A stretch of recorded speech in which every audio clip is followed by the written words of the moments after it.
പച്ചമാങ്ങ വെച്ച് ജ്യൂസൊക്കെ ഉണ്ടാക്കിയിട്ടുണ്ടെങ്കിലും ഈ ഒരു സംഭവം ആദ്യമായിട്ടാണ് ഉണ്ടാക്കുന്നത്. അപ്പോൾ മാങ്ങ സീസണൊക്കെ സ്റ്റാർട്ട് ചെയ്തല്ലോ. അപ്പോൾ പച്ചമാങ്ങ ഞങ്ങൾക്ക് കുറച്ച് കിട്ടിയായിരുന്നു. അത് വെച്ചിട്ട് എന്തുണ്ടാക്കും എന്നിങ്ങനെ ആലോചിച്ച് യൂട്യൂബിൽ നോക്കിയപ്പോഴാണ് പച്ചമാങ്ങ സംഭാരം കാണുന്നത്. ഞങ്ങൾ ഇതുവരെയും കേട്ടിട്ടില്ല പച്ചമാങ്ങ സംഭാരം. ആദ്യമായിട്ടാണ് അപ്പോൾ ഞങ്ങൾ ഉണ്ടാക്കി നോക്കാൻ പോകുന്നത്.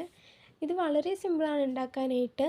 ഇതിന് വേണ്ടിയിട്ട് ഒരു കുഞ്ഞു കഷ്ണം പച്ചമുളകും ഇഞ്ചിയും പിന്നെ നമ്മൾ അരിഞ്ഞു വെച്ച മാങ്ങയും ആവശ്യത്തിന് ഉപ്പും പിന്നെ തണുത്ത വെള്ളം കുറച്ച് ചേർത്തിട്ട് നന്നായിട്ടൊന്ന് അടിച്ചെടുക്കുക.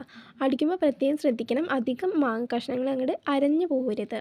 നന്നായിട്ട് ഇത് അടിച്ചെടുത്തതിന് ശേഷം നമുക്ക് ഇതിലേക്ക് ആവശ്യത്തിന് വെള്ളം കൂടി ചേർത്തിട്ട് ഒന്ന് അരിച്ചെടുക്കാം.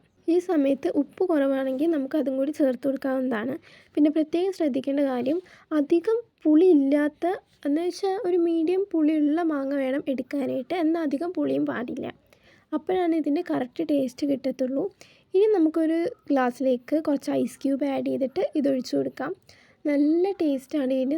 ഞങ്ങൾക്ക് എന്തായാലും ഇത് ഒത്തിരി ഇഷ്ടമായി. അപ്പോൾ എല്ലാവരും ഒന്ന് ട്രൈ ചെയ്ത് നോക്കണം. നെക്സ്റ്റ് വീഡിയോയിൽ പിന്നെ കാണാം. ചാനൽ ഇഷ്ടപ്പെടുവാൻ സബ്സ്ക്രൈബ് ചെയ്യാൻ മറക്കരുതേ.